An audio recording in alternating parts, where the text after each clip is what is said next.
어젯밤 서울 올림픽공원. 그곳은 그냥 공연장이 아니었습니다. 수많은 콘서트가 열리는 익숙한 장소인데도 그날만큼은 공기부터 달랐다는 말이 나와요. 관객들은 일찌감치 입장줄을 길게 만들었고 안쪽에 선 스태프들이 평소보다 더 바쁘게 뛰었습니다. 그런데 더 흥미로운 건 객석이 아니라 업계의 움직임이었어요.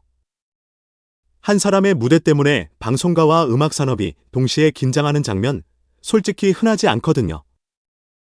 그 한가운데에 이름 세 글자가 있었습니다. 진해성. 공연은 시작 전부터 이미 성공한 콘서트라는 말을 넘어섰습니다. 전성 매진은 기본이고 추가 입장을 기다리는 대기 인원이 수천 명까지 늘었다는 이야기가 돌았죠. 공연이 끝나자마자 온라인에서는 관련 검색과 클립이 빠르게 번졌고 현장에는 방송 3사 관계자들이 다수 모였다는 말도 나왔습니다. 다만 업계가 진짜 놀란 지점은 따로였어요. 공연 도중에 관계자들이 서로 전화를 돌리기 시작했다는 겁니다. 지금 이 장면 중계 가능해? 카메라 플랜 다시 짜야 하는 거 아니야? 이 반응이면 다음 프로젝트 판이 달라지겠는데 이런 식으로요. 한 현장 관계자는 요즘 방송국들이 이렇게 동시에 움직이는 건 국가급 행사나 글로벌 톱 아이돌 규모에서나 보던 장면이라고까지 표현했다는데 과장이 섞였든 아니든 그만큼 분위기가 심상치 않았다는 뜻이겠죠. 진해성의 무대가 단순히 잘한 무대가 아니라 시장이 반응하는 방식을 바꿔버린 무대였다는 얘기입니다. 그리고 공연 다음날 새벽 또 한 번 판이 흔들립니다. 이번엔 공연 자체가 아니라 노래 한 곡 때문이었어요. 진해성의 신곡으로 거론된 러브 멜로디를 두고 판권 관련해 특정 방식의 제안이나 구조 재검토가 이뤄질 수 있다는 관측이 업계에서 흘러나온 겁니다. 이름이 오르내린 쪽은 이수만 전 SM 총괄 프로듀서 측이라는 설이었고요. 여기서 중요한 건 이건 어디까지나 공식 발표가 아닌 업계의 관측이라는 점입니다. 다만 복수의 관계자들이 공통적으로 말한 포인트가 있어요. 직접적인 계약 이야기가 먼저 나온 게 아니라 해외 프로젝트용으로 판권 구조를 어떻게 가져갈지부터 문의가 들어간 것으로 안다는 뉘앙스죠. 만약 이 흐름이 사실이라면 사람들은 당연히 놀랄 수밖에 없습니다. 트로트 계열의 신곡 판권에 글로벌 시스템이 먼저 반응한다는 건 전례가 많지 않으니까요. 그래서 제작사 대표들 사이에서 이런 말이 나왔다고 합니다. 이건 노래의 인기 문제가 아니라 수익 구조와 유통 모델이 바뀌는 신호일 수 있다. 그럼 사람들이 묻게 되죠. 왜 하필 러브 멜로디였을까? 공연장에서 그 곡이 어떤 방식으로 터졌길래? 업계에서 흥미롭게 보는 지점은 이 곡이 우리가 익숙한 트로트의 전형적인 문법을 그대로 따르지 않는다는 점입니다. 후렴 반복으로 중독성을 밀어붙이기보다 감정의 흐름을 영화처럼 설계해 정적 폭발 회복으로 이동한다는 평가가 나오더라고요. 기승전결이 명확한 한 방의 쾌감이라기보다 한 사람의 마음속을 따라 들어가 조용히 무너뜨리는 구조. 그래서 어떤 작곡가는 대중가요라기보다 1인 감정서사에 가깝다라고 표현했다고 합니다. 이 말이 왜 무섭냐면요. 감정서사는 언어 장벽을 덜 타거든요.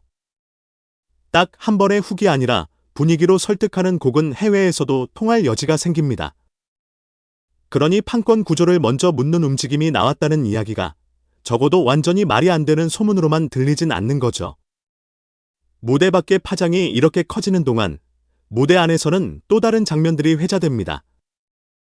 공연 당일 객석에는 이름만 들어도 알만한 트로트 톱가수들이 여럿 앉아 있었다는 전언이 있었고 공연이 끝난 뒤 한 선배 가수가 기술이니 체력이니 그런 말로는 설명이 안 된다. 이제는 경쟁이라기보다 다른 단계라고 말했다는 이야기도 돌았어요. 또 다른 가수는 저 무대 보고 나니 내 콘서트 티켓부터 걱정이 됐다는 말을 했다고 하는데 이건 질투가 아니라 업계인의 본능에 가까운 반응일 겁니다. 누군가가 기준선을 확 올려버리면 같은 판에 있는 사람들은 현실을 다시 계산해야 하니까요. 잘한다가 아니라 규칙을 바꾼다는 느낌을 받았다는 거예요. 여기서 결정적으로 사람들의 상상력을 자극한 뒷이야기가 하나 있습니다. 진해성이 무대에 오르기 직전 대기실이 아니라 텅 빈 무대 위에 혼자 올라가 있었다는 전언이죠. 시간은 약 7분. 아무 말도 하지 않고 불 꺼진 객석을 가만히 바라봤다고 합니다. 한 스태프는 누가 말 걸까봐 다들 일부러 가까이 안 갔다. 이상할 정도로 조용했다는 식으로 전했다고 해요.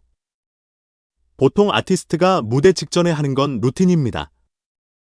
목을 풀거나 동선을 체크하거나 긴장을 풀기 위한 농담을 하거나. 그런데 진혜성은 그 반대였던 거죠. 조용한 객석을 먼저 받아들이는 시간을 가졌다는 건데 이게 단순 감성 루틴이 아니라 공연 전체의 톤을 결정하는 준비였을 가능성이 큽니다. 무대는 결국 마음의 방향이 먼저 잡혀야 몸이 따라가니까요. 그래서 사람들은 진혜성이 무서운 이유가 고음이나 발성이 아니다라고 말합니다. 물론 기본기는 말할 것도 없죠. 그런데 진짜 무서운 건 관객의 감정을 억지로 끌어올리는 방식이 아니라 감정을 풀어놓는 방식이라는 겁니다. 심리 쪽에서 일하는 사람들은 이런 스타일을 보고 올리려 하지 않고 스스로 울게 만든다라고 표현하곤 해요. 누가 울어 라고 명령해서 오는 게 아니라 내 안에 있던 감정이 스스로 올라와 버리는 상태. 이런 공연을 만드는 가수는 흔하지 않습니다. 가수의 영역을 넘어 감정의 흐름을 설계하는 쪽으로 가기 때문이죠. 이런 이유로 지금 업계가 진혜성을 보며 꺼내는 키워드들도 달라졌습니다. 예전 같으면 트로트, 라이브, 실력, 팬덤 정도였을 텐데 요즘은 여기에 실황 수익 구조, 공연 IP, 해외 판권, 다국어 프로젝트, 글로벌 캠페인 같은 단어가 함께 붙습니다. 한 공연업계 관계자는 진혜성이 트로트 수익 구조를 팟빵식으로 바꾸고 있다는 표현까지 했다고 해요. 이 말은 결국 이런 뜻입니다. 방송 한 번으로 반짝뜨는 구조가 아니라 공연을 중심으로 콘텐츠를 쌓고 그 실황이 다시 플랫폼으로 확장되면서 산업이 돌아가는 구조. 이 구조가 자리 잡으면 아티스트는 더 오래 가고 제작도 더 안정되고 시장도 더 커지죠. 진혜성의 어젯밤은 바로 그 방향을 현실로 보여준 사례로 읽히고 있는 겁니다. 그리고 마지막 장면이 이상하게도 가장 오래 남는다고 합니다. 공연이 끝나고 조명이 다 꺼지고 관객도 빠져나가고 스태프들도 정리로 분주한 시간이 지난 뒤에 진혜성이 다시 무대 위로 올라갔다는 이야기예요.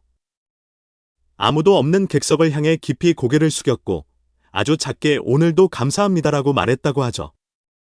그걸 본 한 스태프가 조용히 눈물을 닦았다는 후일담까지 함께 전해지면서 사람들은 그 장면을 엔딩 크레딧처럼 기억합니다.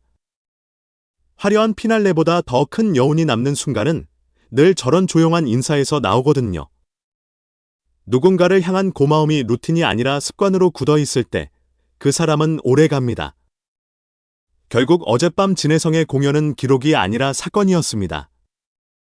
매진 숫자나 검색량만으로 설명되는 사건이 아니라 방송이 움직이고 제작이 움직이고 판권 이야기가 움직이기 시작한 사건. 트로트 스타라는 단어로 묻기에는 이미 파장이 다릅니다. 진혜성은 지금 노래를 잘하는 사람을 넘어 산업이 다음 단계로 갈 때 필요한 모델이 되고 있다는 느낌이 강해요. 그래서 지금 다들 궁금해합니다. 다음 공연은 어디에서 열릴지, 러브 멜로디는 어떤 방식으로 더 크게 확장될지, 그리고 이 흐름이 단발성 열기인지 아니면 진짜로 판을 바꾸는 시작인지. 어젯밤 올림픽공원에서 시작된 진동은 아직 끝나지 않았습니다. 지금은 오히려 이제 막 퍼지기 시작한 단계일지도 모르니까요.